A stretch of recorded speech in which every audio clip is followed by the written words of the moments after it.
Hello, everyone. Welcome back to another episode of the History of Westeros podcast dedicated to George R. R. Martin's A Song of Ice and Fire and HBO's Game of Thrones. Of course, today we are talking only about Game of Thrones. We are, in fact, going to make a policy this season of TV show reviews of splitting everything into two episodes. We're going to have one episode that is show-only discussion. We'll only barely, if ever, reference the books. And in the other episodes, the companion episodes, there will be show to book discussion where we will specifically relate the show to the books and try to make guesses and parallels and discuss the differences. So we're going to do a lot of material this season. Hopefully you've already checked out our season 5 preview, but if not, you can go back and check that out anytime. If you've already watched the first episode, you'll see that we've tried to predict a few of those things. And of course, we will be discussing every plot line and every location. So without any further ado, welcome back, Sean.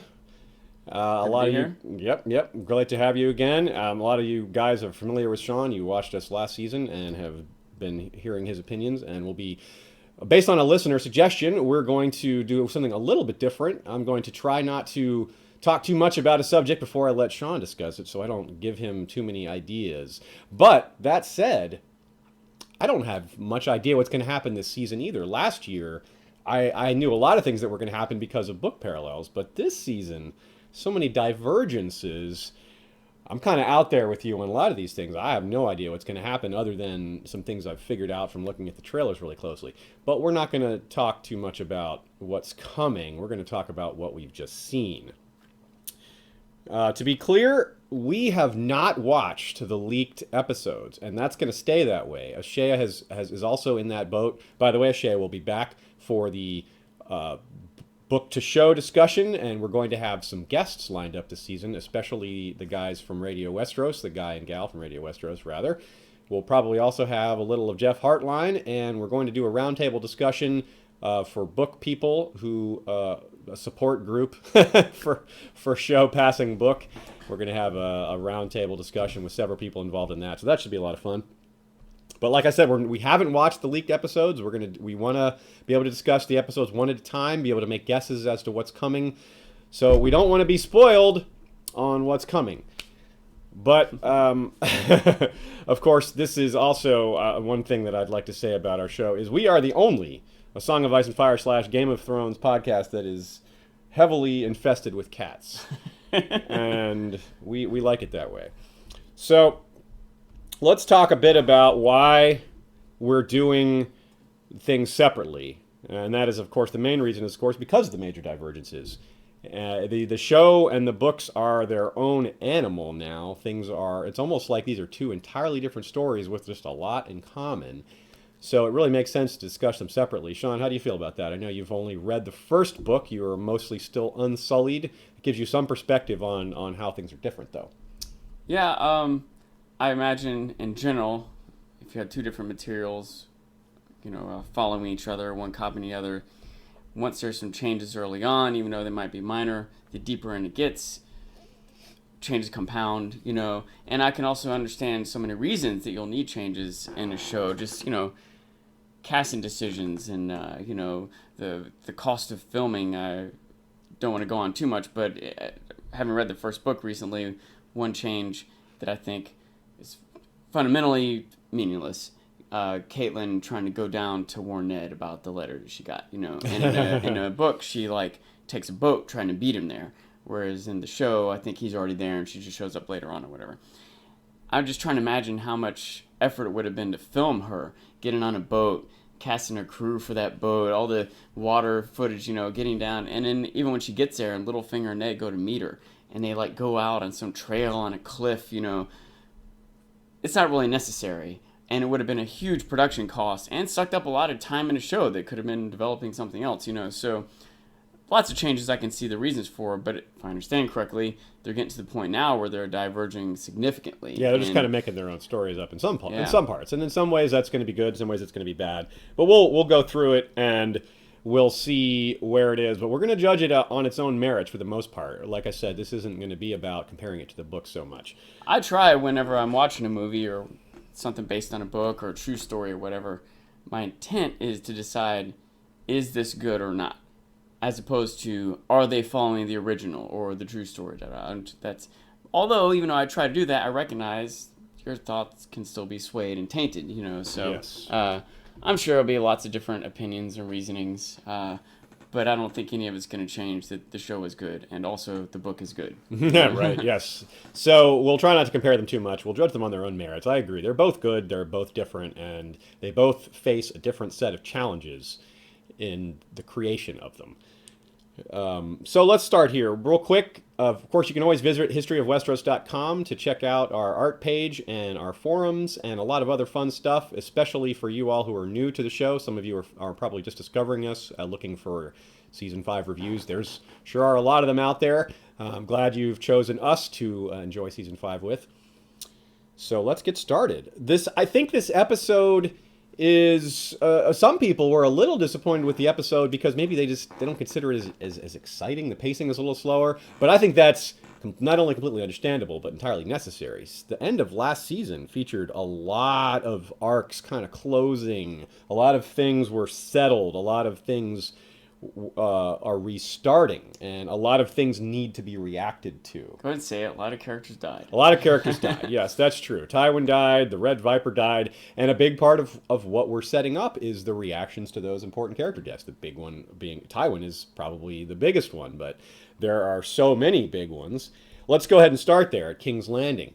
Now, we don't start literally at King's Landing. We start in a dream sequence, a memory from Cersei, and the first thing I was struck by in this scene of Cersei's memories is how great a job this young actress did at pulling off young Cersei. It was really, really great. Her name is Nell Williams, not to be confused with Nell Tiger Free, who is the actress playing Myrcella. So a little Lannister confusion with some actresses named Nell there who are of similar age. So.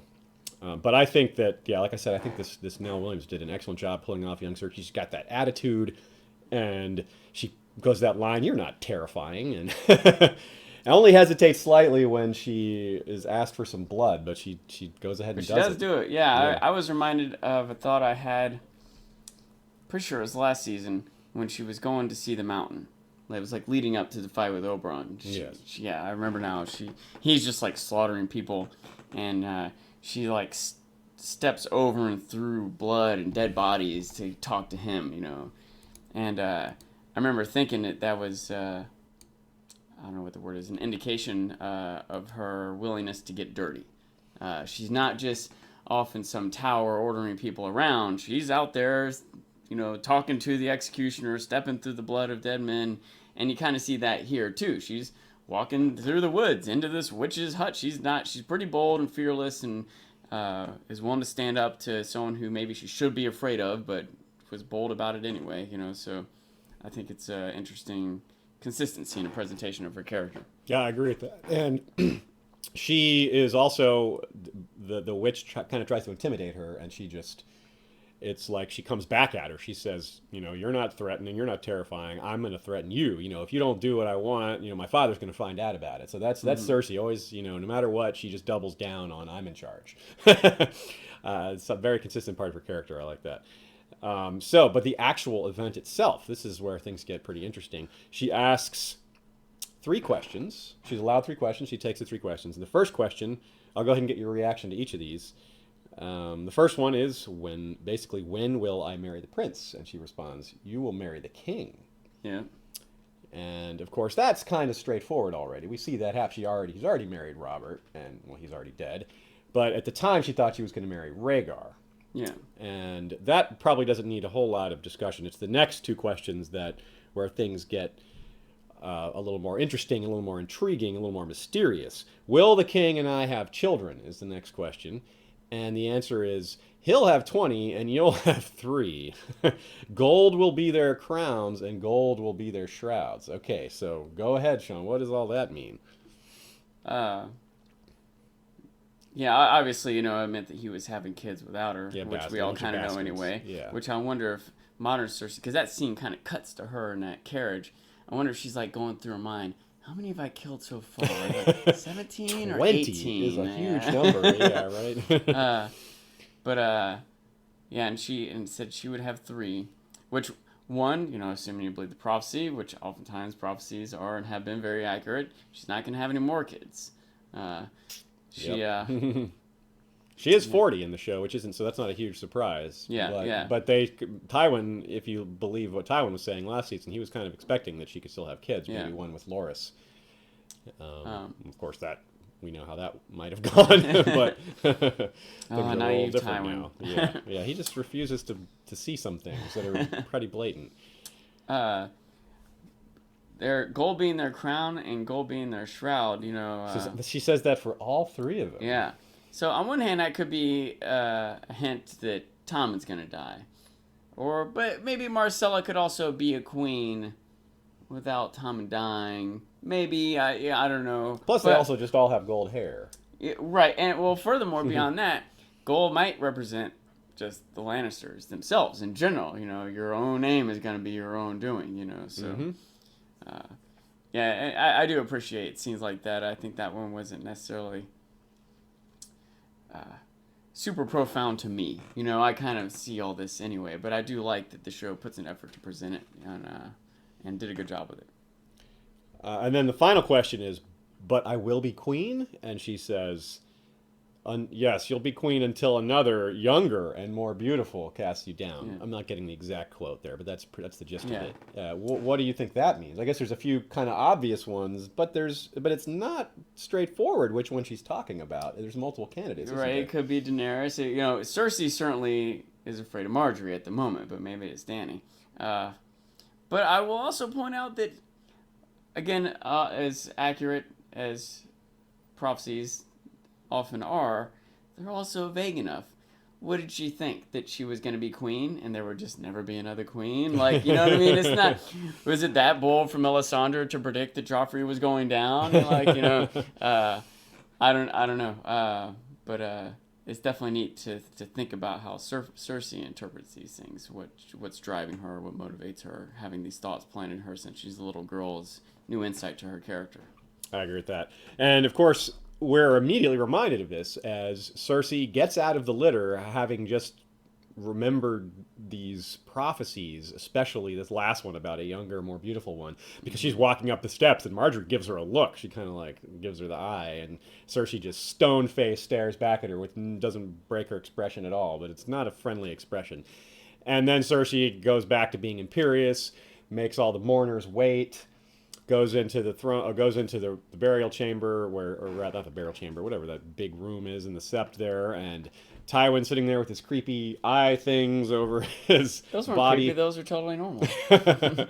And immediately, despite remembering these warnings about her children being in danger, she doesn't fully accept what Jaime is saying, which is Jaime's impresses upon her the need for them to all more important now than for them to work together. This is the time when their enemies are going to really be moving in on them because Tywin's gone, and Tywin was the bulwark. He was the anchor of the Lannister family, and the main dynamo. And of course, Cersei thinks she's fully capable without him. I would guess, but she's still more paranoid about Tyrion than anyone else, and less concerned about their other enemies than she is about the Tyrells, specifically Marjorie and Tyrion, who is her main enemy. And she also just wants to throw a lot of blame on Jaime for letting Tyrion go, which she basically doesn't. She figures out because he doesn't deny it. He doesn't want to lie to her. So she asked because she was suspected in the first place. It just made sense. He has motivation and ability. So, and another thing I wanted to point out for the scene that was interesting is that they're playing the Rains of Castamere again. It's really slow. It's a modified, very slow, drawn-out version, but it really adds to the scene, the mood of the scene, as it's somber, and it's like this is the Rains of Castamere are kind of moving on because Tywin is the man who established that. That's Tywin's legend. That's Tywin's thing, and it's like the way the music was done. It was like this is fading out. This is going away. The power of Tywin is gone. And what will the Lannisters do? What do you think? What do you think about Tywin's... What do you think it means for the Lannisters that Tywin is gone? And what do you think about that exchange between Jaime and Cersei?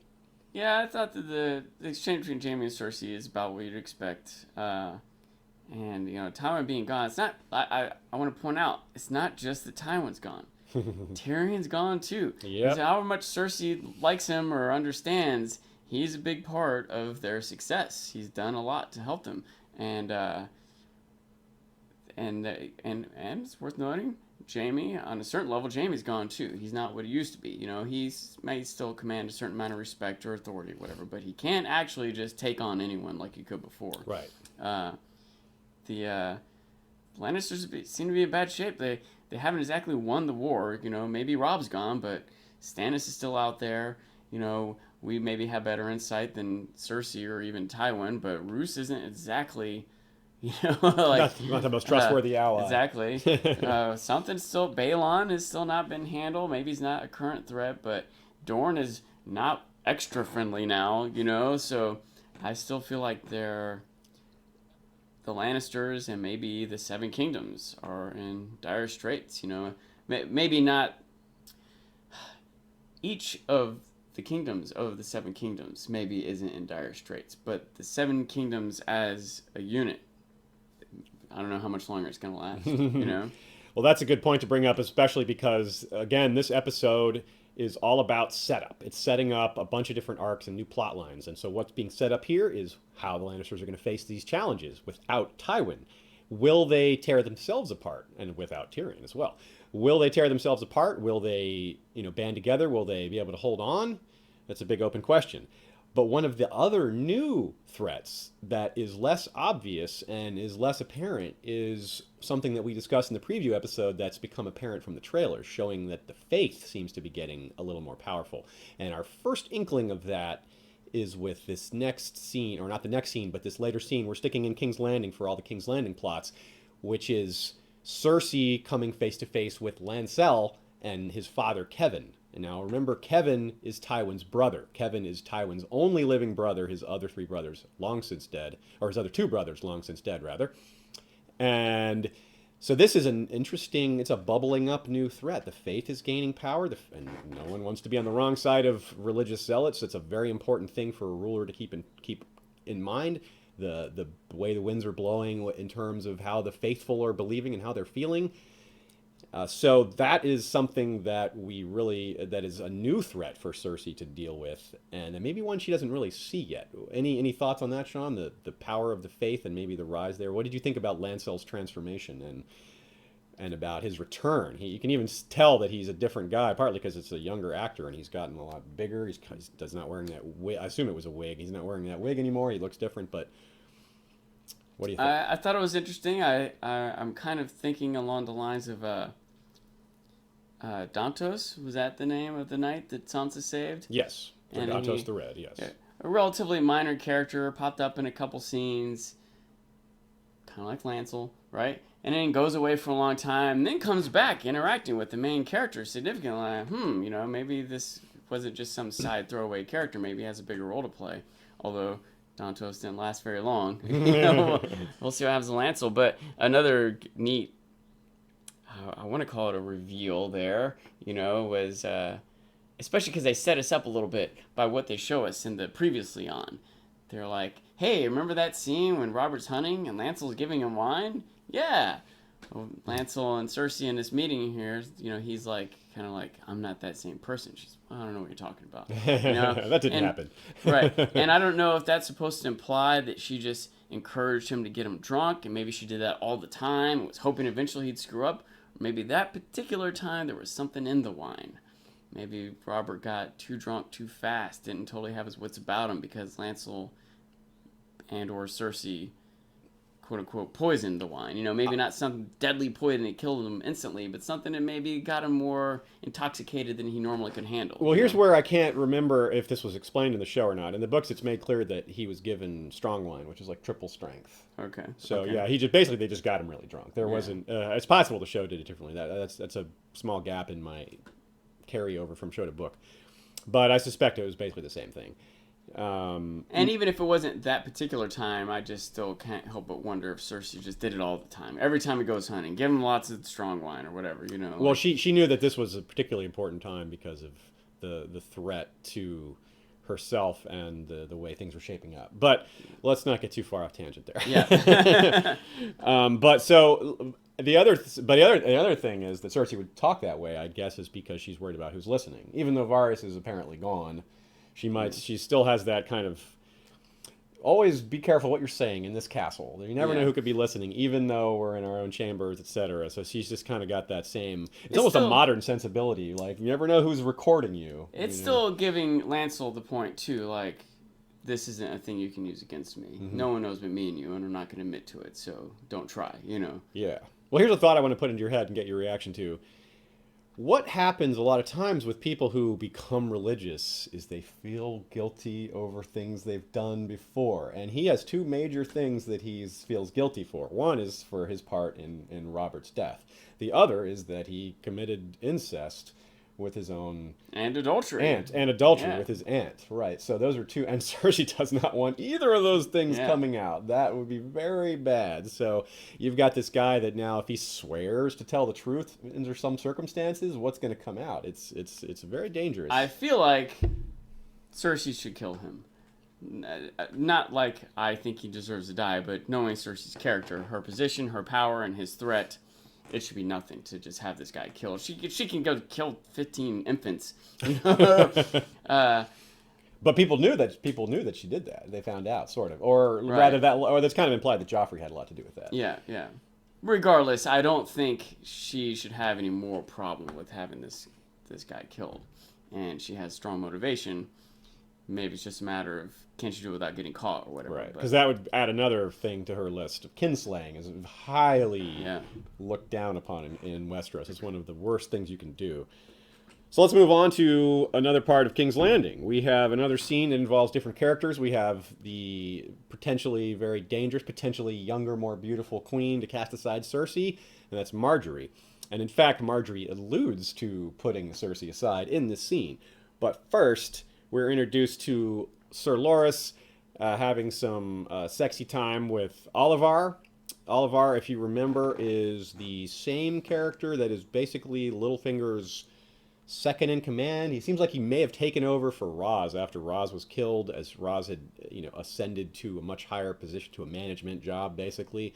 Olivar seems to be a bit of a manager, but he also is, so to speak, on the menu, as he was for Oberyn Martell, even though he said he wasn't on the menu. But Oberyn being Oberyn, he basically declared, no, you're on the menu, so he was on the menu. So we've seen this character a few times. He's another very minor character, but he seems to be getting a little more of a role this season, possibly. This is one of those things where I'm out of my depth on. This character does not exist in the books. No idea what's coming for him, so don't think that anything I say has any hidden message to it, because I really don't know what to predict besides some of the things I talked about in the preview episode. Now, so one thing that Margaery accuses Loras of is being not careful enough. To say, look, you're being a little flagrant here. Everyone's going to find out about these relationships. And Loras just kind of brushes it off. He's like, everybody knows already. Yeah.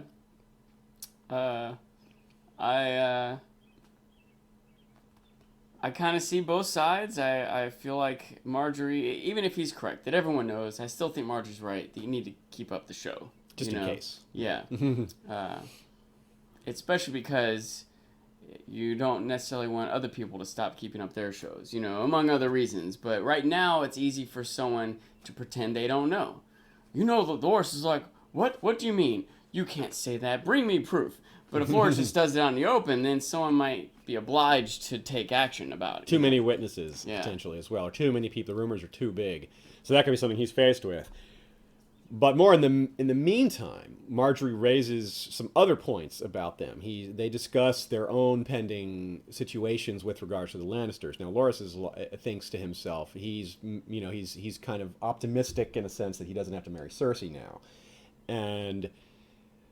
But he says there's not much you can do about that, Margaery. She's your mother-in-law, and that's how it's going to be. And Margaery drops the old perhaps line. And Loras says, perhaps? And she says, perhaps. So already this is hinting at Margaery taking action against Cersei right along the lines of that prophecy. A younger, more beautiful queen casting her down.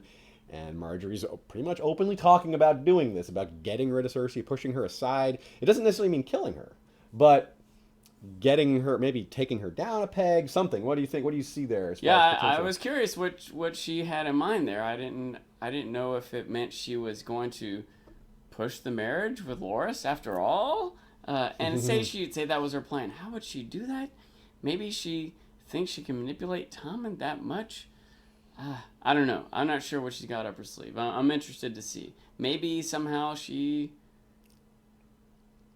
I don't know, doesn't even. I assume she wants to marry Tom. I mean, maybe she doesn't want to marry Tom because she's like in love with Tom, but she wants to be the queen. She, Yes, yes.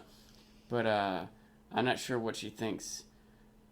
I guess if Joffrey can be poisoned, so can Cersei, or I don't know. I don't know. We'll see. But in any case, all these there's just like the rest of the episode. This is more setup. We have a lot of setup there. We have this conflict between Cersei and Margaery, which has been brewing for a couple seasons, but now it's a little more brought to the forefront as these two both have more agency. Tywin isn't going to be there to stop them from fighting as much, and the Queen of Thorns supposedly has left King's Landing already as well. Although the trailer does seem to hint at her returning, but under what circumstances or when, I have no idea, and I wouldn't really want to guess at that anyway. So let's move on to another location. As much as Margaery could be the younger, more beautiful queen to cast her down, it could be Daenerys, obviously, is another option. And so we go to Essos next. Before we get to Daenerys, though, we get two characters who are heading to Daenerys, and this was a major reveal.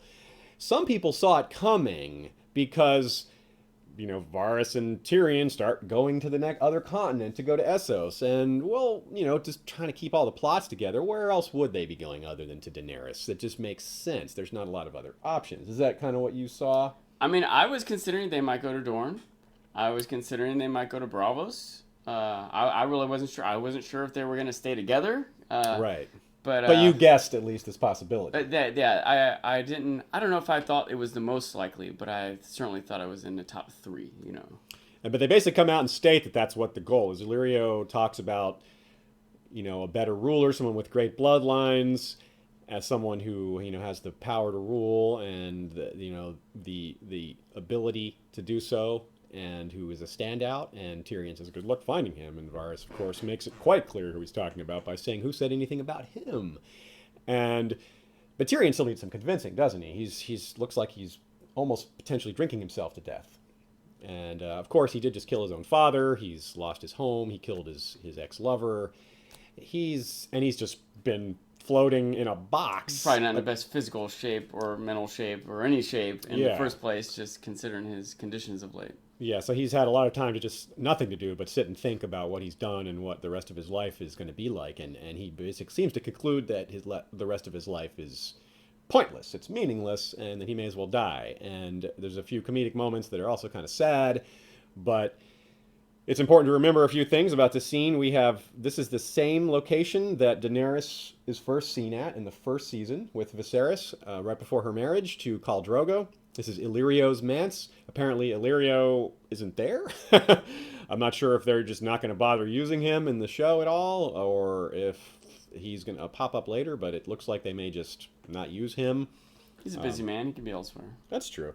And Varys drops a few lines like Westeros needs to be saved from itself, and how him and some other guys realized that Robert Baratheon was going to be a disaster. So does this say to you something about what Varys has been doing all along? Yeah, I've always been suspicious of Varys, but I've been suspicious of everyone. So I've just been taking him at his face, which is he's in it for the realm. He's in it for the kingdom, I don't exactly know how to define what the realm is. I don't know if he means the 7 kingdoms or the people of the 7 kingdoms, the stability of the people of the world. I also don't know for sure what he thinks is good, like having a stable king versus having well-fed people versus having a productive society or a free society. Something that has occurred to me is that a challenge that Dany keeps having to face that the leaders in Westeros don't is slavery. They're ostensibly, I think Westeros society's progressed a little farther as far as justice and freedom goes. At least in that regard, yeah. Yeah. But the quote is the old gods and the new find abomination to be a slavery, something like that. So I don't slavery to be an abomination.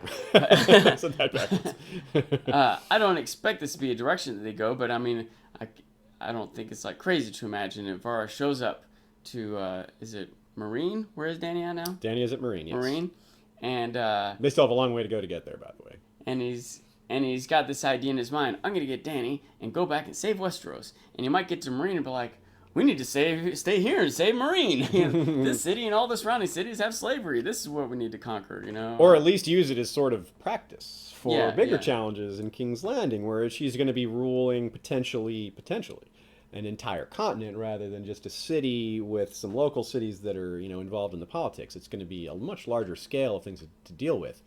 And something that Tyrion said, rather than something that Varys says to Tyrion, is that she's going to need men of talent, which, of course, Varys has selected Tyrion to be one of these men of talent. We all know that Tyrion is, of course, very talented. Right now, he kind of feels worthless and suicidal, perhaps, but I'm kind of guessing that he won't stay that way.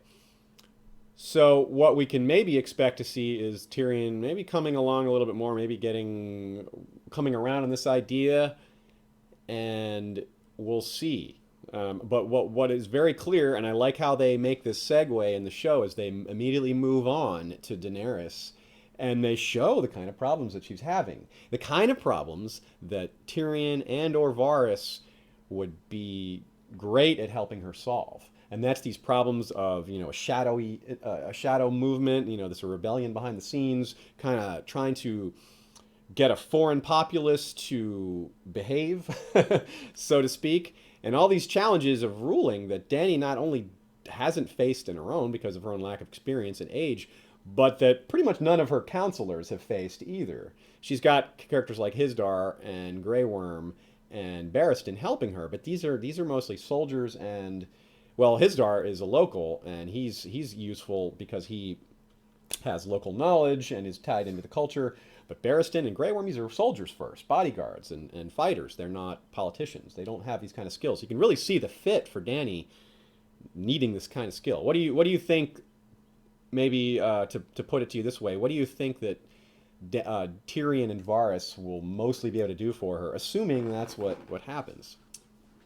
I'll say this is a thought that I've had, is that they can obviously be very helpful to her, but one thing is she's got to accept their help. I think that we saw her interacting with someone that I feel has been presented as a tactful character. I want to say politically minded, right? And she just wrote him off as like, I'm a queen. I don't have to play your games. No, I'm not going to do it. Stop asking me. She's a little stubborn. She's a little quick to judge. Very. And maybe understandably, she's got a lot on her plate. She doesn't have experience with this. She's trying to assert herself. She probably gets questioned a lot. It's important. She maybe needs to kind of go over the top as like a young girl trying to rule these people, a foreigner. She has all these obstacles, but her first instinct seems to be to smash the obstacles rather than to work with them or work around them or find another solution. You can't just always smash through. She's got a very dragon attitude. Just like, no, I'm stronger. I destroy this. They will submit to me. I want to be understanding too. I don't necessarily think she's wrong, but on a certain level, and that's kind of a lot of what this show is all about, is noble ideals aren't always that easy to put into place. Some kind of compromise. You have to recognize that whatever you think is right might cause trouble in the short run. Whatever you think is right, everyone else doesn't think is right. Even if you're right, you can't just force people to think what you think or to immediately change. And I just think when that, I don't want to call him diplomat, came and said, hey, great news. We got a council. We got rid of slavery. That was Hizdahr, yeah. Hizdahr, yeah. Things are going fine. But, they just want to have these gladiator pits. No gladiator pits. Forget that. No, get out of my face with that. And she's just adamant. She's no. And even Dario, he's savvy enough to wait till later. You know what I mean? He's like, look, why don't we go ahead and have this thing? And he kind of gives his reasons. I don't even know if his reasons were the best reasons. His reasons is basically like, hey, I dug it. It was like, it worked for me. I rose from nothing because of the fighting pits. That's why I am where I am. But he knew, quote unquote, knew better than to bring that up in the council meeting. What if Varys or Tyrion had been there in a council meeting? Is everyone just going like, I don't want Dany to yell at me. I better not tell her what I really think. You know what I mean? Varys is an expert at knowing like how to talk to angry, powerful people. I think that's one of his great skills. He's kind of good at. You saw how he kind of got in the middle of Robert and Ned when they were arguing about murdering Daenerys, and Varys was kind of like, "Look, let me just assuage you both," and kind of that's something he's really skilled at. Tyrion isn't as good at that, but Tyrion is good at knowing, what the right moves are to make, and understanding, that you can't just bash things to make them submit to you. I think it's fun to think about how that meeting might have gone if Varys and Tyrion had been there, and because she was pretty quick to cut him off. And her manner of doing it too doesn't leave a lot of leeway for Tyrion and Varys to say anything. Once she's like, "How many times do I have to say no before you stop asking me?" Yeah. And then Varys is like, "Oh, but my queen, how about this reason?" He can't do it at that point. I think Varys would quickly figure this what you're saying out. He would realize, don't challenge her in front of other people. Wait till he would. That's the kind of thing he would figure out. He might make the mistake once or twice and then figure it out. But Tyrion's a little more. Tyrion's a little more blunt. He's not as good at softening his speech. Yeah, that might be. He's a little more to the point, direct about. I'm not saying it's bad, but I'm just curious how it'll all go. It seems like it's this good fit, but I wonder how good the fit will really be. And maybe that's part of what is good about Tyrion and Varys. Varys will see this coming beforehand. He'll talk to Daenerys before they even have the meeting. He'll already know that they want the gladiator pits and set her up for that. And maybe Tyrion won't be in those meetings. He'll be off negotiating with someone else in a different room or whatever, But well, the other thing about this is to keep in mind is that you smartly pointed out that Daria waited to talk to her about the fighting pits. Now, part of this was that she was frustrated that he kept asking, but she was mostly upset about the murder of White Rat, who was apparently overseeing the bringing down of the giant bronze harpy from the Great Pyramid, which is a pretty cool scene.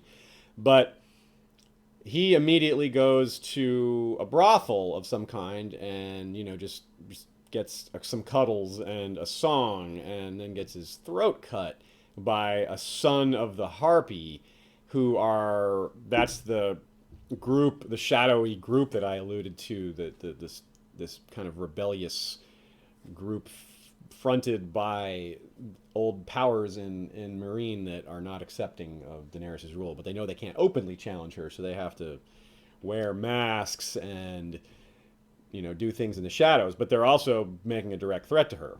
They left the mask there on his body, so it's another like a terrorist group claiming credit for a terrorist act, and Daenerys is very upset about this, understandably, and she doesn't want to simply give in to these murderers. She wants to, like we've said a few times, she wants to fight back. And what she does, rather than, this is a typical using the stick rather than the carrot, instead of trying to find a way to make peace between these dissidents, she just one-ups them. She says, well, we're going to take White Rat's body and we're going to give him a proper burial in one of their temples. And that's of course going to inflame some people, because this is religion we're talking about. This is very personal, emotional stuff. And they're going to take this as a huge insult, and I can only imagine that this is only going to make things worse. I don't know. Again, this is out there, it's different from the books. So I'm not making a guess based on what I think is coming in the books. I'm just trying to see what I think the show is going to do, and I think that seems to be what's being set up here, is that Dany's going to kick the hornet's nest a few times before she realizes she doesn't know where the hornet's nest is, so she can't just break it down. Yeah. Even if she did know where it was, we all know that is not any way to deal with a hornet's nest. You don't smash it. Although you need to burn it, which is something she's kind of equipped for. But she doesn't. Again, it doesn't help to have the fire if you don't know what to burn. So what are your thoughts on this whole situation, Sean? I thought that was another thing too. By the way, it wasn't until toward the end of the episode, but as long as we're on Dany's storyline here. Yeah, we're just trying to stay one location at a time. I thought it was neat when Dario made that comment, which in front of other people, I can imagine how she would have lashed out, but in private, he's like, Queen of Dragons, no dragons, it's not a queen. So, we see her go to visit the dragons, and it doesn't seem to go well. And they're all wild. And a thought angry. That I had from that was that I feel like a lot of times, we talk about the Targaryens and how they took over, and it's It's just because they had dragons. That's the only reason they were able to conquer. Oh, they just had dragons, you know. Well, wait a minute. We see what the dragons are like. Maybe there's a reason they had the dragons and other people didn't, you know. Just because they had dragons. Having the dragons, and maybe that's something Danny needs to realize too. She has to earn it, if you will. And if or whether or when she can, I don't know. I'm not sure how to see this playing out. Is she just magically one day the dragons are going to listen to her, or are they like feed off her strength? Maybe she has to let them go free first. I started to think that maybe it's sort of a symbol that this power she wants to have, this desire she has, positive desires, like, you know, the path to good is paved with evil, you know, like she's going to have to make these compromises. These dragons might win the battle, but in the meantime they're going to burn innocent kids and kill the goats and upset the farmers and all this stuff. She might have to take the good with the bad to get what she wants. If she has big lofty goals, she might have to make big lofty sacrifices. I'm not sure how we're supposed to read this or where it's going to go, but I feel like the dragons have got to be key to her success, but she doesn't really have control over them. And I wonder how she's going to get control. How did the Targaryens do it in days past? However they did it, is it possible to do it again? She doesn't really have any other allies or knowledge, or does she? Is some new character going to appear that can help her, you know? It's a good point. She doesn't have, it's not like she has her family members she can talk to about, hey, how did we do this? And of course they didn't know either. The dragons were dead then, but she might be like, hey, do we have any books or anything? But I wanted to go back up just a little bit to what Dario was talking to her, and Dario did handle it well. Dario does seem to be understanding her well. He spoke to her responsibilities, and that's a way to get her to take action. Is that when you challenge her on, you're not doing a good enough job here, that works, because she is the shoulder the burden type of character. She's like, she takes responsibility for all these slaves and for all these people that she's in charge of. She feels like their mother, the Misa whole thing, and she takes that seriously. And a lot of people don't like that aspect of her and think that she's just in a lot of ways making things worse. But set that aside for a minute. That's because we're not discussing whether or not it's good or bad that she's doing these things. We're just talking about how she feels responsible for them, and whether or not you agree with her actions. I think you have to agree that she feels responsible. Whether she should or not is another question, but she definitely does. And Dario knows that, and he is able to speak to that, and he got her to take action by saying, look, you're not being responsible. You're not a dragon queen without dragons. You're not, look, some of us, the fighting pits were good for some of us. Look at how it made me what I am today. Maybe you should reconsider some of these things. And it seems to have an impact on her. She seems to honestly reconsider a bit. She doesn't yell at Dario or tell him he's wrong. She immediately goes to check on the dragons and immediately seems to start working. She might have even yelled at him and told him he's wrong, and then gone to see the dragons. Also, we didn't see whether or not she did, but a lot of times in a moment you respond negatively, but then sleep on it and realize maybe they're right. But there's another interesting, very subtle parallel there. We have Dario talking about how he was a self-made man and how he rose from being the whelp of a prostitute that didn't want him. And how he grew it into beyond. He's a self-made man.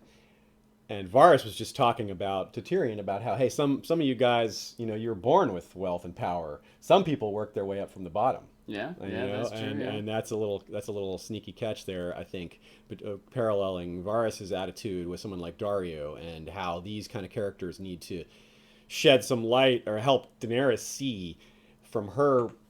She's been through some stuff. She's been through some harsh things, but she's still been in charge pretty much the whole time ever since she married Khal Drogo and kind of got her own agency there. She has been sheltered, despite going through the Red Waste, despite going through this thing. She's never been a common person. She's never seen this. So she's starting to see some of these things through some of these characters that are important to her, through Dario and perhaps later through Varys and other characters if they ever get to meet. We'll see how these things all play out and how they maybe give her some new perspective, and that might make her understand that you can't just smash things. You can't just hope to rule over a foreign population with force, especially if you aren't able to control the main weapon of force that you have in your arsenal, which is the dragons. Okay, let us move on to the next location, which is the Vale.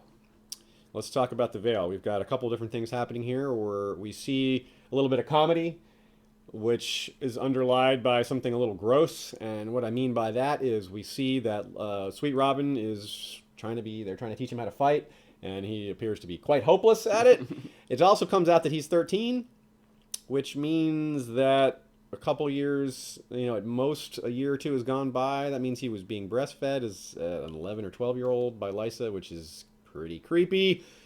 And it kind of also speaks to why he's, maybe kind of helpless. He was mothered too much, wasn't allowed to go out and into the world and, skin his knees and get dirty and kind of get a little toughened up for good reasons in some cases. He is very frail and has these health problems. But Littlefinger raises the issue. None of that really matters. Sometimes all you need is a good name. And as he says that to Bronzion Royce, who is, more of a fighter type. He's an ancient, he comes from an ancient line. The Royces are very powerful and noble and have been around a long time. And he's a traditionalist, so he expects the Lord to be a fighter and to be a symbol. But Littlefinger reminds him that, sometimes all you need is that name. And that kind of makes me think a little bit, because Littlefinger himself has acquired a name, and he told the council how he needed to have this name in order to make the moves he did with Lysa to bring her into the fold. And that's kind of all Lysa had too. She had this name and power, but she's no skill whatsoever. In fact, you could say that she was lacking in skill in quite a few ways. So a lot of different things going on, and of course, perhaps the character whose name is particularly important isn't going by her real name. Elaine is really Sansa, of course, with her new look, her darker hair, and she's got a new attitude as well, and she seems to have a lot more agency. So, Sean, what are your thoughts on the situation in the Vale, especially with regards to Littlefinger and what his thoughts might be for her and for some of these Vale lords who seem to be, they have their own ideas about things? Yeah, I thought it was a neat scene. We see Littlefinger definitely is very adept at how he's managing his relationships. It's important for Royce, for the soldiering of the boy. All right, let's train him in soldiering, and it may not be going well, but hey, we're not going to give up. He still has a name, And we see his talk with Sansa, and which by the way, that is the thing I'm wondering is where are they going? She says, she says, hey, you told him we were going this place and we're going the other direction. He's like, well, do you think I trust them? And she's like, well, do you trust your carriage driver and someone else? And I felt like Littlefinger's like, hey, good call. She understands. Hey, everyone's a suspect or whatever, She's playing the game well. She knows what to be thinking about. Her mind's in the right place, yeah. But I still did make me wonder, because they said they were heading west.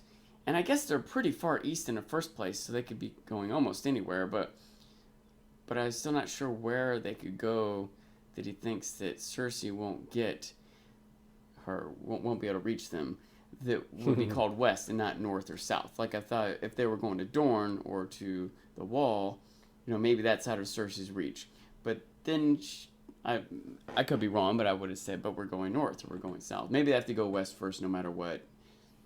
I don't know. I'm curious where they're going. That's all I'm saying. I guess we'll wait and see. And of course, we get this humorous passing by of the carriage that they're in, and you just want to yell, "Look out! Look out the window!"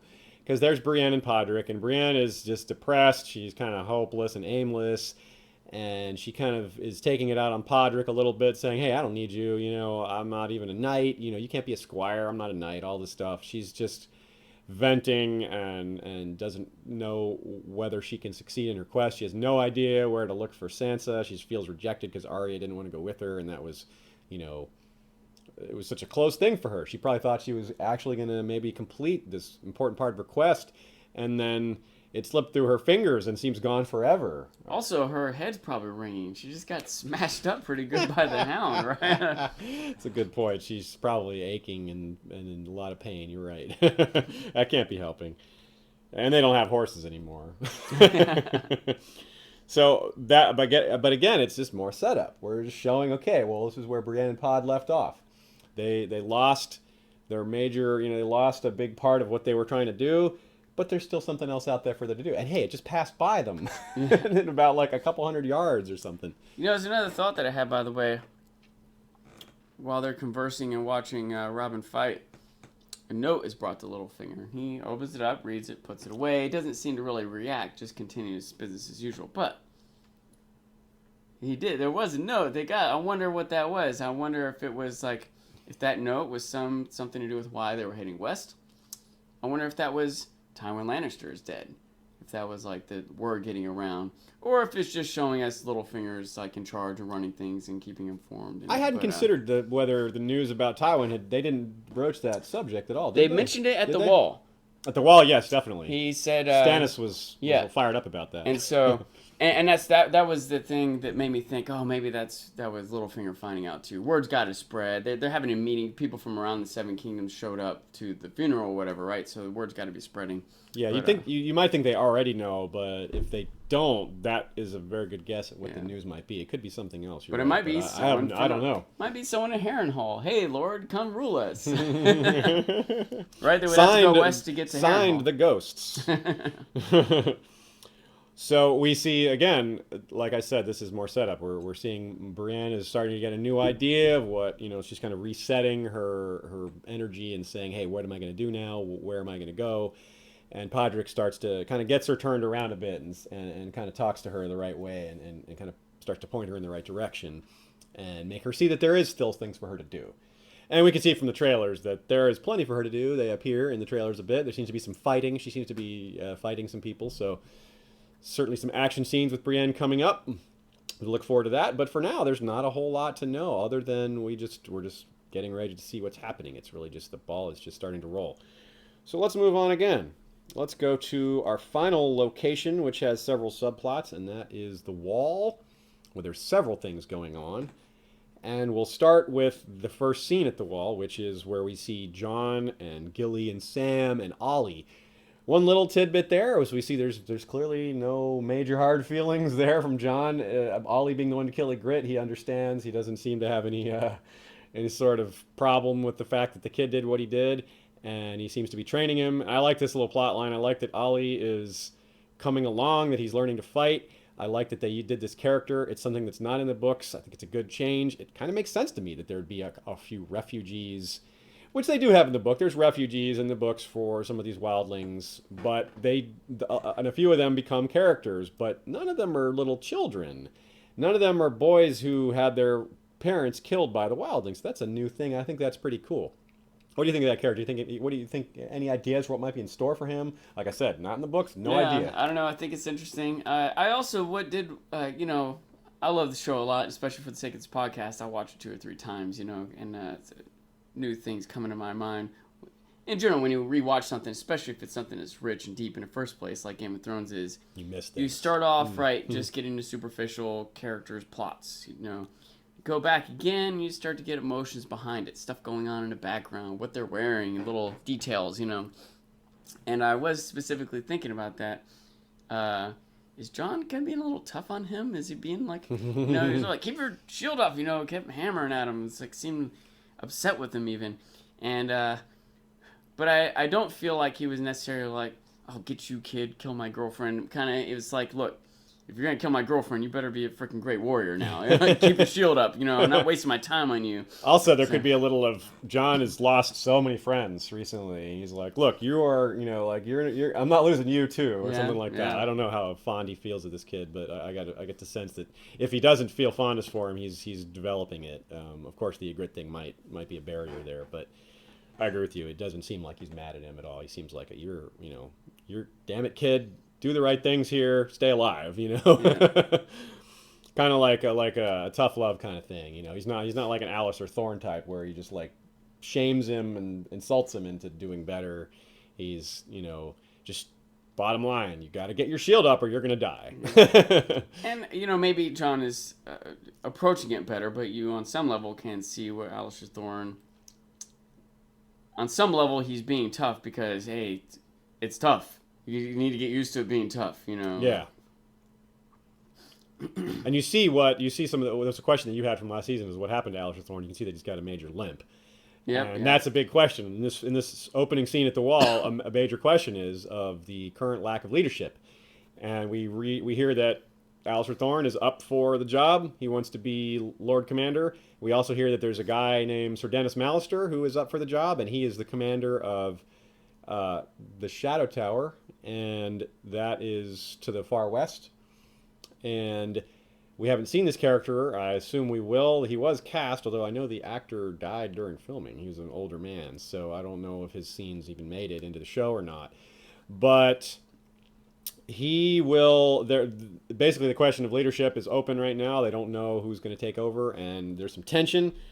Gilly is really worried about what whoever the new leader is going to do to her, because she's kind of not supposed to be there. And she also knows that Janos Slynt doesn't like her, and I assume that's partly because she saw him being a coward and doesn't want that news to get out. So he's kind of keeping an eye on her, but also just because he's just kind of crappy, and he doesn't want, he's a stickler for these rules, even though he doesn't follow them himself because he's a coward. He was big on the, trying to incriminate Jon Snow for things he did, and so he's of course going to, outwardly be like, you can't have a woman around here and all that. So that's a developing situation. We don't know how Gilly and Sam, how that whole thing is going to work out. What I'm sort of surprised. Yeah, I'm sort of surprised that Alistair and Thorne are friends at all. It seems like Alistair would not put up with this man, But maybe Janos Slynt should get some credit. Maybe he's not this great warrior, but he's from King's Landing. He knows how politicking works. He knows what Alistair Thorne wants to hear. He knows Alistair Thorne is concerned about power. Says the right things. He was Lord Commander of the City Watch. You definitely don't get up there by being a complete idiot. He definitely did some stupid things, but he can't be a complete moron. Yeah, and he also, on some level, despite being caught in an act of cowardice, isn't in chains or beheaded. He must have said something right to someone, whether... Or just didn't get caught, yeah. Yeah. I was kind of actually glad to see Alistair Thorne still alive. It was unclear to me if he was dead, and I kind of appreciate his character, and don't necessarily like him. I appreciate the... what's the word? The drama that he creates in the scenario, Yeah. But and like a lot of characters, he's great. He's still clearly got some good qualities. He was a great leader during the actual fighting. He's not a straight up bad guy. He's not an evil man. He's not a good leader. He's not like a favorite, but he's still he's kind of a jerk. Yeah.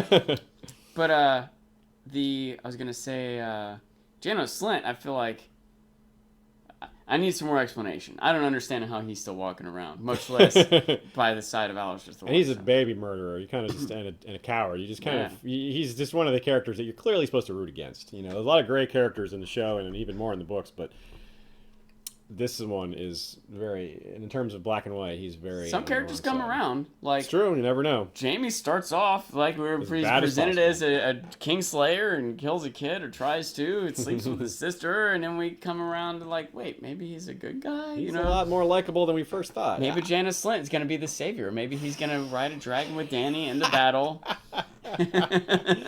That would be quite the thing, wouldn't it? That would be, wow. That would really be something that the showrunners did on their own, wouldn't it? I mean, I don't know what happens in the books up to this point, but maybe George Martin's going to surprise us all. Well, big spoiler. Janos Slynt, to this point, does not ride a dragon in the books. Giving it away, Aziz. Sorry, folks. Everybody, you can all just take out your frustration on me. I just gave away the biggest surprise of the whole series. Now, immediately after this scene where they're kind of there's a bunch of people in the yard. They're kind of all out, a bunch of different groups of people kind of walking around. You got Sam and Gilly, you got John and Ollie, you got Thorne and Slynt, and a couple other people just doing their thing. Melisandre appears to get John and bring him before Stannis and Davos. And as they're riding up in the lift together, she gives this very awkwardly humorous but also curious line. Are you a virgin? He pauses and says no, and she says good, and that's where she leaves it. What on earth do you think is going on there? Yeah, I don't know. I'm curious, if she can detect, the theories are pretty strong that Jon is actually Targaryen blood, right? I wonder if she can detect that at all. I wonder if it matters to her whether or not he's I wonder if he said yes, she'd be like, guess I'm going to have to sacrifice him. Oh, you're not a virgin. Okay, good. I won't have to sacrifice you. Maybe we can hook up later. I only sacrifice virgins. Yeah, that's her. That's her thing.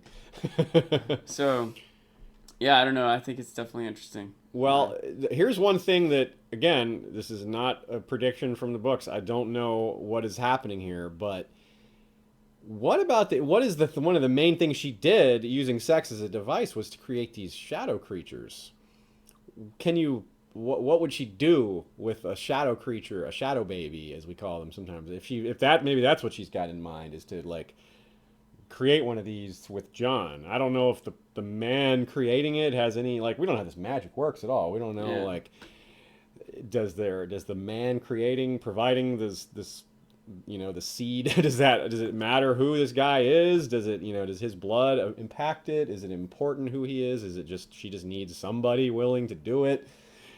Does the spirit baby do what she wants or what the man wanted? Or, because Stannis wanted to kill Renly and it had the face of Stannis and so on. Yep. Let's say that was the case. What would Jon's spirit baby do? I don't know. I mean, you'd think that maybe you'd think that from Stannis' perspective, Stannis would want to send something after Roose Bolton, I would guess, but there's been no allusion to that. Jon might not care about that. Well, you'd think Jon certainly isn't happy with the Boltons, but it's also questioned his vows. He's not supposed to sleep with Melisandre. He's not supposed to sleep with anybody. He slept with the Grit. He's not supposed to marry Melisandre. Jon, yes, Sam brought that point up about how it was, how that's not specifically outlawed. It says fathering children. It doesn't say as Twitter listener Vala Margulis pointed out, there's nothing in the Night's Watch vows about fathering shadow babies. I was gonna say, is there anything that's fathering shadow babies? It says, "I will father no children," but these aren't real. Do those count as children? I don't know. That's one for the maesters. That would have been some foreshadowing if when they read their vows. Yeah. And father no shadow babies. Repeating as the giants charging them in the tunnel. So I don't really know who. There's a couple of possibilities. Just imagine Jon certainly got plenty of enemies out there, and of course the ones at the wall are one thing, but the ones that he can't get to are another. Does shadow babies have a range on them? I don't know. We don't know how this magic works.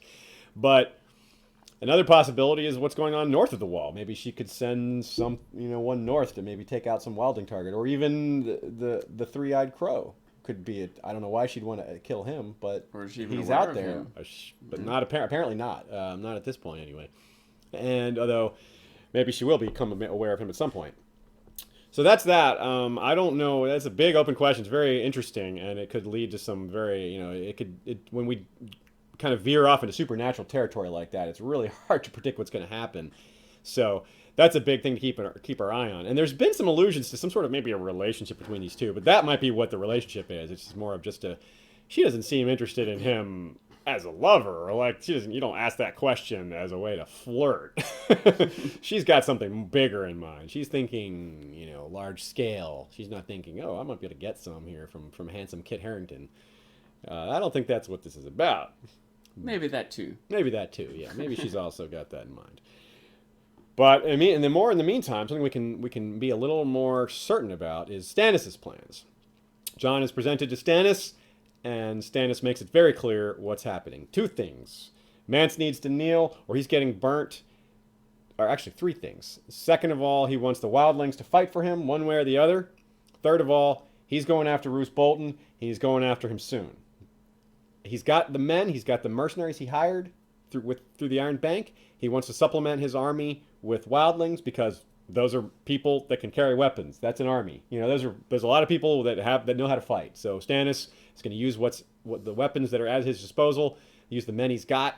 He's got to work with what he's got, and what he's got is wildlings and mercenaries. And so that's what he's going to do. What he's got to do. And of course, but you can see that he's kind of working another angle here. He's trying to get Jon involved somehow. He's talking about, hey, don't you want revenge? Don't you want to see? I'm putting Roose Bolton's head on a spike. Don't you want to help me out here? Yeah. Those are your family's enemies. What do you think about that? I feel like if Jon hasn't abandoned his post at the wall yet, he's not going to now. But that doesn't mean he can't help Stannis still. Just trying to convince Mance, or maybe convince other wildlings, even if Mance doesn't go along, which he ends up not going along. that was a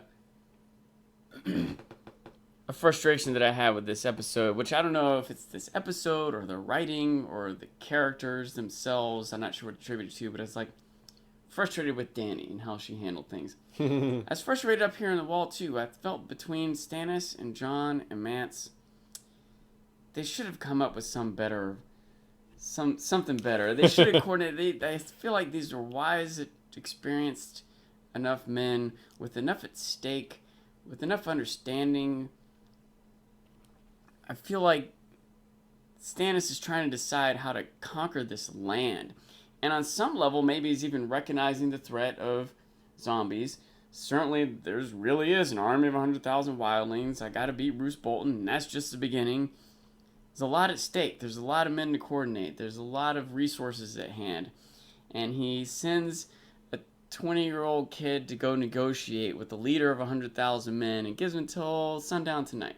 Yeah. Can't we just have till the end of the week? Yeah, you can tell Stannis. That's what I meant about Stannis clearly wanting to move quickly. I guess he's judged it and said, look, waiting might be a benefit to the chances of getting this army on my side, but I can't afford to wait. But that's the lesser of two evils. The greater of two evils is Roose Bolton is on the move. He knows I'm here.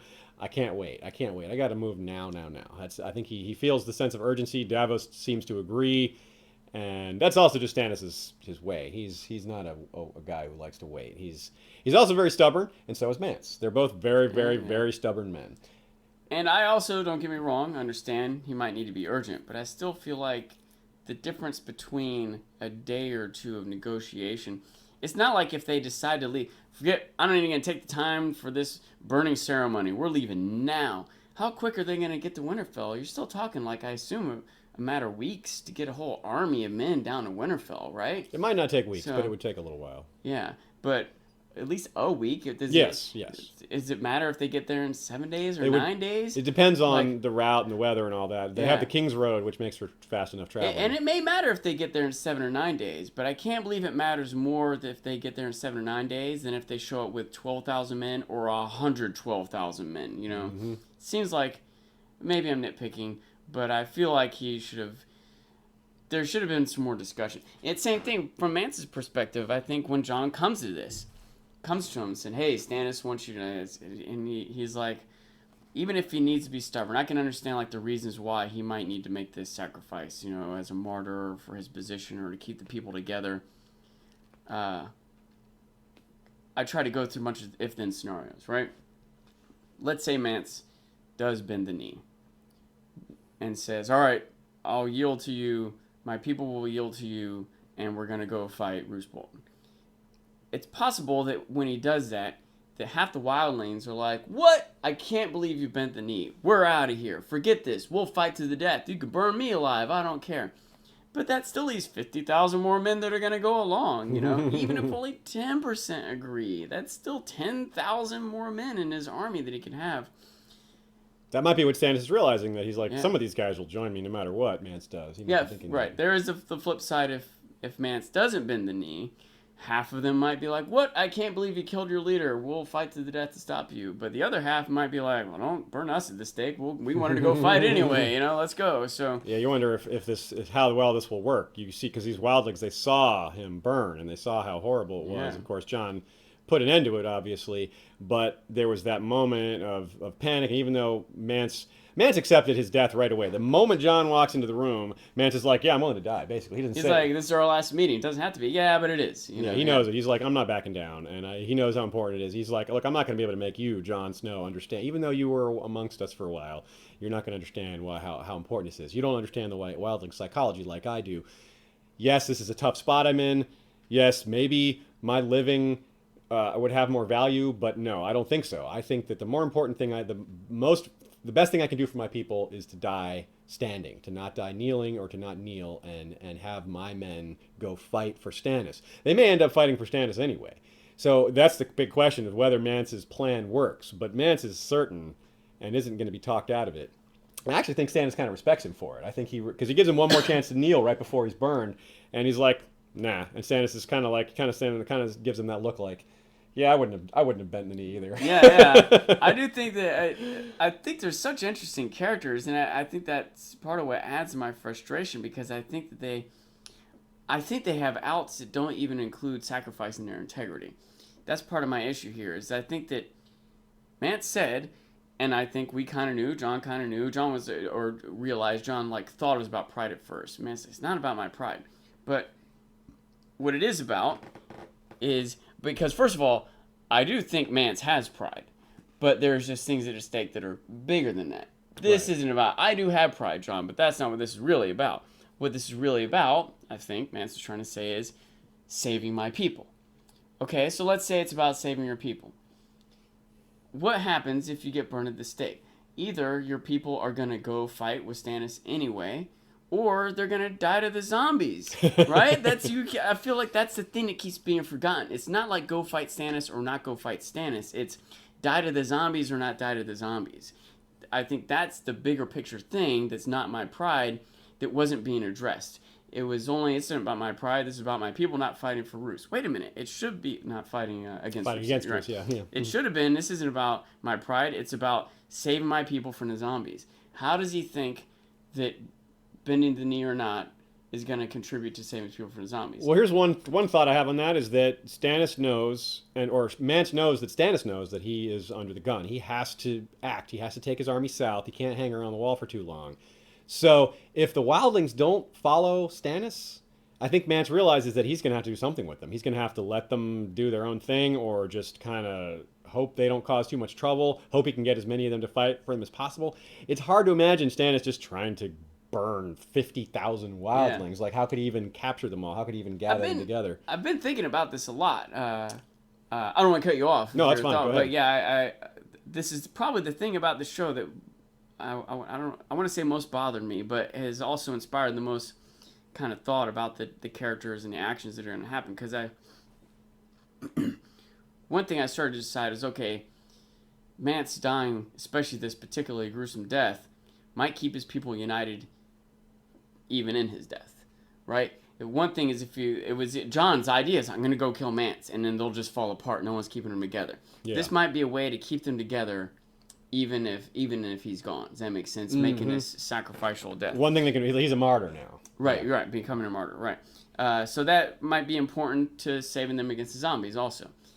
I just wish he said that out loud one time to John or to Tormund, where they could have just had a council meeting where they discuss all this. And even if in the end he still gets burned at the stake, at least he explains his position to Stannis and Tormund and John, and they can move forward better with that understanding. Maybe a lot of them will just gain the understanding anyway, but I'm telling you, I struggle with this a lot. Watched the episode 3 times, took notes, and this is the thing I most thought about, and I'm still kind of struggling to totally understand their actions and consequences, and I feel like these men should have talked it over better. There's so much at stake. It's frustrating.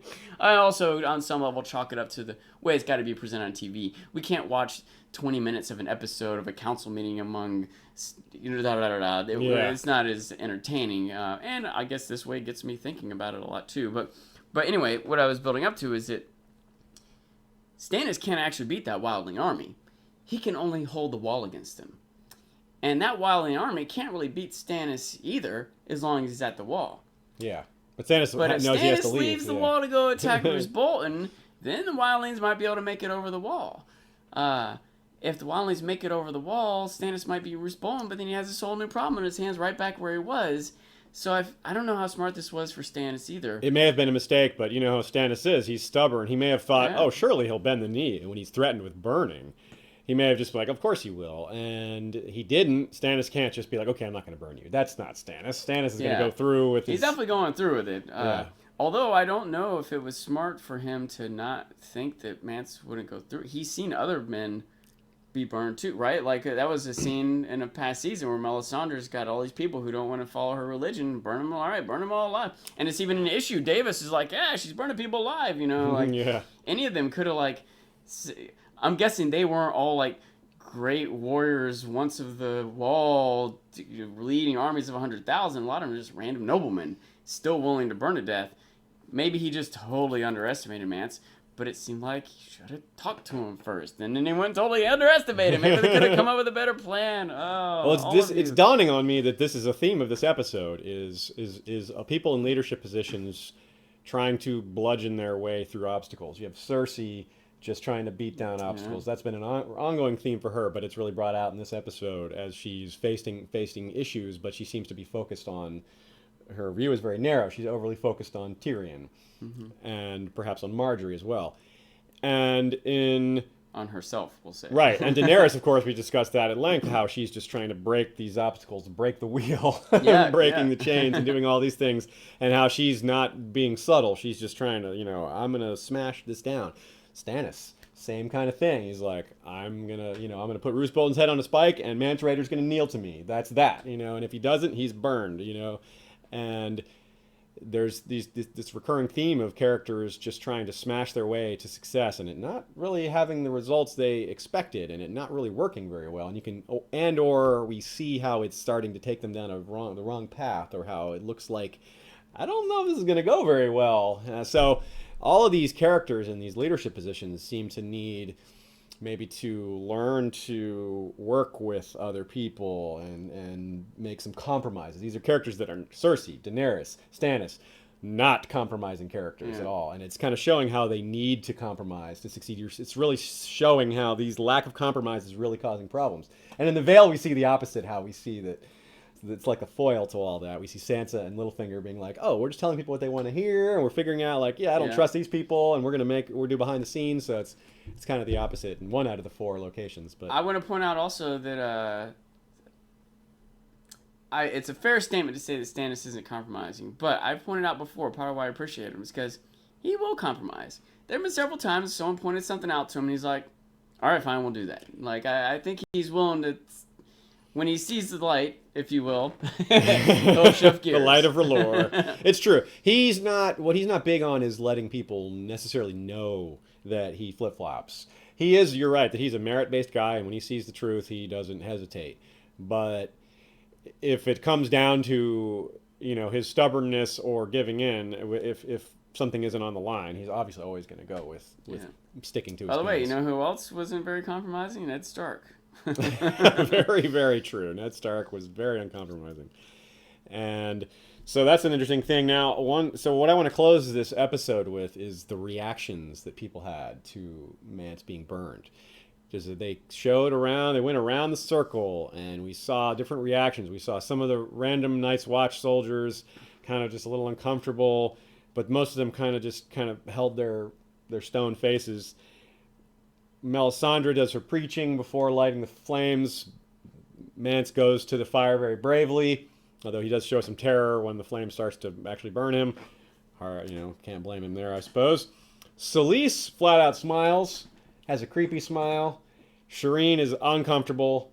Tormund is a mix of uncomfortable and angry, and you could tell he's kind of fidgety, but he's not looking away. He's focused on the flame. You could see the martyrdom of Mance. You could see it kind of almost taking root in his brain. He's like, wow, free folk don't kneel.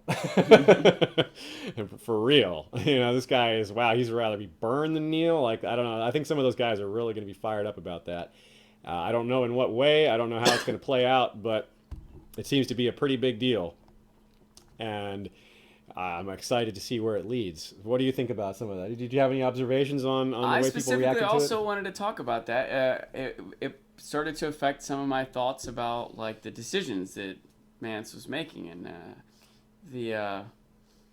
because at first I couldn't quite decide. It seemed like the show was making a point of showing us the different people as Mance is being burned, but not really being able to read them. Mostly, I would say the wildlings and the men of the Watch. I think some of them were pretty easier to read, like you said, Shireen and Selyse, right? But I was having a hard time reading Tormund, and some of the other guys in the Night's Watch too. They weren't quite focused on, but there were several other wildlings there with Tormund and several other Night's Watch. Even little Ollie was there watching. Yeah. Dolores Ed was standing there next to Jon, And I remember thinking it was hard for me to figure out, were they like appalled, understanding, disgusted, sympathetic. Yeah, there's a lot of proud. You know, I even started thinking about the idea that a lot of the guys in the Night's Watch themselves, at one point, have been presented a similar scenario. Fairly or not, you know, you committed a crime and we're either going to kill you or send you to the wall. That's a great point. And here's Mance, not just like, you know, being killed, but being burned alive. And I wondered at some of the men on the wall if they were like proud of him, you know, like ashamed of themselves, or I wonder what kind of emotions might have gone through someone on the wall, depending on what their scenario was, what crimes they had beforehand, how unfair, how much they were. That's a really good point. You know, what would these Night's Watchmen be thinking about their own crimes? Like, what if they had faced the noose, or they wouldn't have faced the flames, but the noose or the sword or whatever? Yeah. It might have brought them all back to that, you know, in their minds, remembering their own situation. And especially when I started to consider that this might be Mance's way of keeping the wildlings united in his death, I started to see their reactions a little bit differently. But I couldn't tell if Tormund seemed to be emoting a little more so, even though I couldn't necessarily read. He had a real intense look, I think. I couldn't decide what he was emoting, but the other guys weren't even emoting as much, or at least not in a way that I could read. And I just couldn't decide if it was like, guess I'm going to go fight with Stannis so I don't get burned to death, or if it was, I can't believe he's burning him, I'll never bend the knee. I couldn't decide which way. And I think probably some of both, maybe. Exactly. That's what I started to decide, is it might have been hard for me to read because it was hard for them to decide. It was a close decision. It's not like Mance is like, oh yeah, I'm just going to get burned to death, obviously. You know what I mean? It was a tough call for him. He's like, I don't want to die. I don't want to get burned to death, but I have to do this for my people. And I'm sure Stannis is like, all right, we get to burn Mance. You know, I'm sure it was like difficult, close call all around, which I can think translates into difficult emotions to read in response to. Yeah, I definitely appreciated that scene. I as frustrated as I was by the actions and the way the men were handling it, the lack of dialogue around it and everything, it still really stirred me in a lot of ways. I thought it was really well done too, because you kind of go around the circle, you see the emotions of different people reacting a lot of different ways, from disgust to horror to Selyse seeming to be like it's appealing to her for some reason, to Jon being the last person, and he's just like, no, there's no reason to make him suffer like this. We're not doing it. He takes action. He's like, this is pointless. I'm gonna shoot him with the arrow, and that'll be it. No one will get us. You can't go back on that. You know, Mance will be dead. Then you can't. You know, he's not going to suffer through being burned alive. And I'll face the consequences. I don't know if there might be some consequences for Jon for doing that, but it's kind of hard to imagine for them to being severe. It's just like Stannis might be like, "Come on, dude, what did you do that for?" Yeah, it was a way for the point to be made, for everyone gets to stand their ground, without the suffering happening, and it also is a couple things. I remember a scene with Tormund and Jon last season, second to last episode maybe, where. I wish I could remember the line now, but it basically Tormund was recognizing and Jon like, you're not gonna bend any of that guy either. You don't accept him as your king. You've been with us for too long, you know. It's kind of true. Jon Snow isn't necessarily gonna accept Stannis as a king. He's not necessarily gonna go against him, but he has some level of willingness to go against him. You know, it will be interesting to me for what Jon might face from that. The other thing I really like about the episode, the way it wrapped up. Of course, that's the most kind of whoa kind of scene to end on. But of course, as this episode is has so much to do with setting up these new plot lines, that's a really great way to end, because you go around the circle and you see all these different reactions, all these different people thinking different things, and they're all going to do different things because of this, and they all have their own agendas. So it's like it's a culmination of the setup, at least at this particular location. Of course, there's so many locations. Speaking of, a couple locations we haven't seen yet. We haven't seen Arya yet. Yeah. We haven't seen. Who else we haven't not seen? We haven't seen Bolton. The Boltons have been talked about, but we haven't seen the Boltons yet. And you know that's going to be soon. We haven't seen Dorne yet. Yeah. We know that'll happen at some point. We haven't seen. What else haven't we seen? Is there? Well, along with Roose, we haven't seen Ramsay. Right. Theon. True. Or Balon, who still has like a burning lich prophecy that hasn't come to fruition for Balon and his daughter, and that's and the phrase. And we didn't see any of that in the previews. I thought that was going to be done with by season 3, and here we are in season 5. Phrase are just getting away with it. See, infested by cats. What do we do here? Okay, so let's see. So we've got a couple. We'll have next week. We'll be presumably seeing some of these new plot lines. We'll get to break them in and get them into the cycle, and we'll be, of course, moving on with some of these other plot lines as they head forward. We're really excited to be experiencing the season with you guys. I hope really wherever you are, you're listening to this. You listen to this episode in a good mood, or hopefully it puts you in a better mood than you were in. Hopefully it doesn't give you too much anxiety about show to book changes. Those of you who are book readers. But if you do have that anxiety, make sure to tune in to our Book to Show podcast, which should be out roughly 24 hours after this one. We'll be discussing, like I said, a lot of the changes and the parallels, and a lot of the fun things. We'll get to make some predictions based on where we think things are going, based on things that haven't happened in the books yet. That'll be a lot of fun.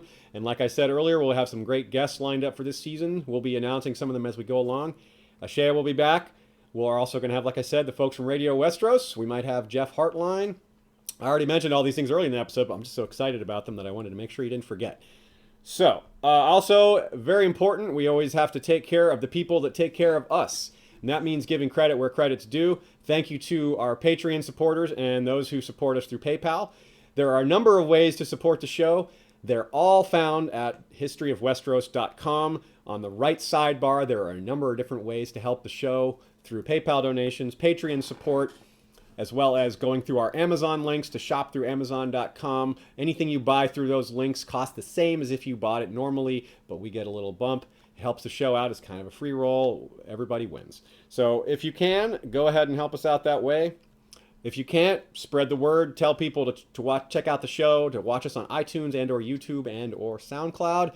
Leave comments and feedback. Tell us what we're doing right, what we're doing wrong. Tell us how impressed you are by Sean's beard. And specifically, thank you to our Hand of the King, Cash Craig, a.k.a. Vaxis on the forums. Our Warden of the North is Lord Parker, the Bastard of Starkville. The Warden of South, East, and West are unheld positions right now. Those are open for anyone. Go ahead and check out patreon.com/History of Westeros if you need more info. Our Master of Coin is Lord Robert Jacobs. Our Master of Whisperers is Lord James the Scholar. Grand Maester Itai wears the jeweled collar of many metals. Our Master of Laws is Rosie the Clever. Our Master of Ships is Lord James Tuttle. The History of Westeros Night's Watch Lord Commander is Lord Commander George the Golden, and he has been doing an excellent job as Lord Commander, upholding the values of the Night's Watch. History of Westeros Kingsguard is commanded by Lord Commander Shepard, and we have 2 new members of the Kingsguard. The slots are now all full. We have Sir Darren the Red, Knight of the Forums, and Elia of New York. Thanks also to Lady Direliz of Castle Naughty, a castle made out of potato, I suppose, and Bloody Blake Guthrie, our first and only Northern Champion. So to everybody, again, we're really looking forward to going through this whole season with you. Season 5 is a whole big adventure. So many things new and different, things that we can't predict, and we're really happy to be going through it with you all. And I'm sure Sean feels the same way. So we'll see you guys all again in about a week, except for those of you who are going to watch our Book to Show episode, which will be coming in about 24 hours. Some of you will see then. In any case, see you next time. Valar Morghulis.